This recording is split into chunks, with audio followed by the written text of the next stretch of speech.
Good morning সবাইকে। তো সকাল সকাল ঘুম থেকে উঠে গেছি, উঠে সেরা পাপা গেছে বাবার বাড়িতে, আর হের বাবা বাইরে বয়ে রয়েছে। তো কোনো মুখ টুক ধুইছি না, জামো খালি ঘুম থেকে উঠছি। এই যে ঘরটা এখনো ঠিক করা হয়েছে না, ঠিক করানি হইব। ঘুম থেকে উঠতে এক্ষণে আমি ব্রাশ করে সারছি, হের পাপা গেছে ব্রাশ করতে কলের মধ্যে, আর বাবন রে পাঠাইছি বাবার বাড়িতে। এই যে আরেকজন মুখ দিতেছে, ওইদিকে দুইটা ছাগল বিচ্ছে আইতেছে দূরে। এদিকে আয় আয় আয় আয় আয়, এদিন নাম বলে টুনি আর মুনি। আয় আয় আয়, এদিকে এদিকে আয়, হ্যাঁ শুন, আয় দিকে তোর মোবাইলে উঠাইতেছে, আয় পড়ে যাবে কে সাইডে দিয়া, আয় দিকে। আবু না তো ছাগল বিচ্ছে এমন করছে আবুরে লইতেছে পুকুর পার দিয়ে, অ্যাকচুয়ালি ছাগলের বাচ্চারে। এই যে টুনি আর মুনি, এটা হচ্ছে আমার টুনা। রান্না বসাই দিছি, আজকে কি করুম, শাক করুম রসুন সম্বাস দিয়া। এরপরে ডাইল রান্না করছি, ওখানে কেটে দিছি না। আর কালকে রাতে মাংস রান্না করছিলাম, মাংসটা আছে। আর উস্তাল ভাজা করছি, এদিকে নিরামিষ সবজি। আর এদিকে শুটকি হইব, শুটকি লিগে পেঁয়াজ রসুন কাটতেছে।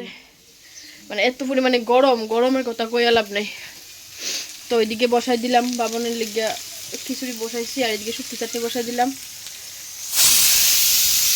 আর গরম মানে কনের মতন আজকে এত গরম লাগতেছে, শরীর জ্বালা করতেছে আজকে গরমে।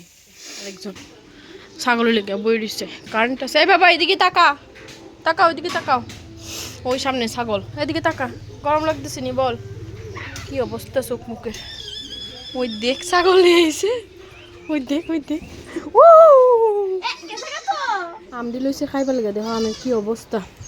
বৃষ্টি আয় পড়ছে, চালটা ঠিক করতেছে, সেদিন যে বাইঙ্গা পড়ছিল। ওই আরেকজন আম সত্তরি ঠামা, আরেকজন দিকে টিভি দেখে কি থাকো, আমারও মাথা খারাপ হয়ে গেছে। পাপা এখানে থাকো, ঠাকুর করে যাও। ঘুমা আলিডি কাটটা দিছে, ওই যারা কাজ করে কাকু তারারে দিছে, বাবারে দিছি কাটটা। ঘরটা ঠিক করলে হ্যাঁ ঘুমা, ওখানে আমি খামু খাই সেটা বাবনে ঘুম পাতাম। যে দেখো কি বৃষ্টি, বৃষ্টির মধ্যে কত কষ্ট করে তারা সবাই কাজ করতেছে, কোনো রকম চাল ডারে দিছে। তোলে তো সপ্তাহ যেমন তেমন বৃষ্টি এলো, কারেন্ট যায় না, কিন্তু আমরা এদিকে খোয়াইয়ের দিকে তো প্রচন্ড কারেন্টের সমস্যা। এই যে কারেন্ট গেছে, ফুলাও তো ঘুমাইতে চাইতেছে না, এখন বাজে 2:30। বাবন কিন্তু সবসময় 1:30 থেকে 2টার মধ্যে ঘুমাই দেওয়া, কিন্তু আজকে যে কারেন্ট নাই এই কারণে ঘুমাইতেছে না। এখন ঘুমাইছে, এখন প্রায় ধরো 2:30, 3টা প্রায় বাজে গেছে। এই যে তাল পাতার পাখা দিয়ে বাতাস করতেছি, হাত পাঙ্খা ঘুরাই ঘুরাই করতে পারি না, হাতে ব্যথা করে, এলিগে এটা দিয়ে বাতাস করতেছি। কারেন্টের কি যে সমস্যা, ফ্যানটা আছে কিন্তু ফ্যানটা তো আর ঘুরে না, এই বাতাস না করলে সাথে সাথে আবার উঠতে যাবো, বয়ে বয়ে বাতাস করতেছি।